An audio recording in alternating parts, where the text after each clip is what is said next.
The great AWS outage, a wake-up call for tech dependence. In a world where our digital lives are intertwined with U.S. tech giants, the recent AWS outage serves as a stark reminder of our over-reliance on a few powerful companies. But here's where it gets controversial. Should we be concerned about the dominance of these tech behemoths, and what can we do about it? The Amazon Web Services AWS outage on Monday sent shockwaves across the globe, impacting some of the largest websites and services we rely on daily. From serious disruptions to banking and government services to the not-so-serious fear of losing Duolingo streaks, the outage highlighted the far-reaching consequences of our digital dependence. But this isn't just about a temporary inconvenience. The outage has reignited debates about the overdependence of countries, including the UK, on a handful of US tech firms. With Amazon and Microsoft's cloud services dominating the market, the question arises, are we putting our digital eggs in too few baskets?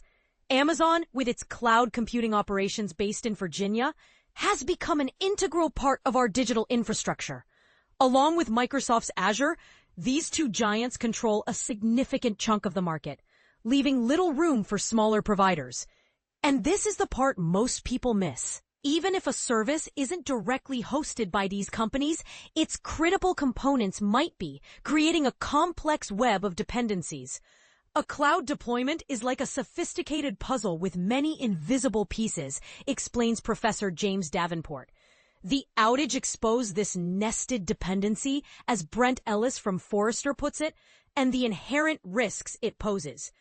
Using tech giants has its allure, but assuming they're infallible is a mistake, Ellis warns. Small service outages can have a ripple effect on the global economy, and that's exactly what we saw on Monday. So, why do so many companies choose to rely on a small number of U.S. firms despite the risks? Experts argue that partnering with household names like Amazon, Microsoft, or Google has its advantages. It reduces the need for hefty server costs and allows companies to leverage the power of hyperscalers to manage traffic fluctuations and enhance cybersecurity. Vili Ledenvirta, a professor at Aalto University, describes the sector as driven by economies of scale. In other words, reducing dependence on U.S. tech giants would come at a high cost. However, the status quo isn't without its critics. The dominance of a few companies has defined much of the tech industry, from social media to streaming. And in the cloud sector, it may mean smaller providers are overlooked. Nikki Stewart, senior advisor to the Open Cloud Coalition, believes the outage highlights the risks of over-reliance on two dominant cloud providers. The CMA's investigation into the UK cloud services market found it not working well, recommending the regulator investigate whether to designate Amazon and Microsoft as having strategic market status to boost competition. We need a more open, competitive, and interoperable cloud market, Stewart says. Fair and open competition will allow the UK to strengthen its national resilience and encourage innovation in this over-concentrated market. The solution, according to Stephen Kelly of Circata, is political. The UK government should lead the way in mandating data resilience standards and promoting the use of multiple cloud providers.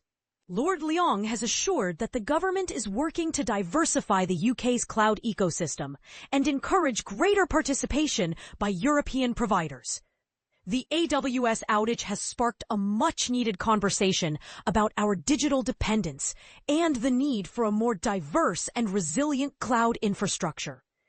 As we navigate this digital landscape, the question remains, are we willing to pay the price for a more sovereign digital future?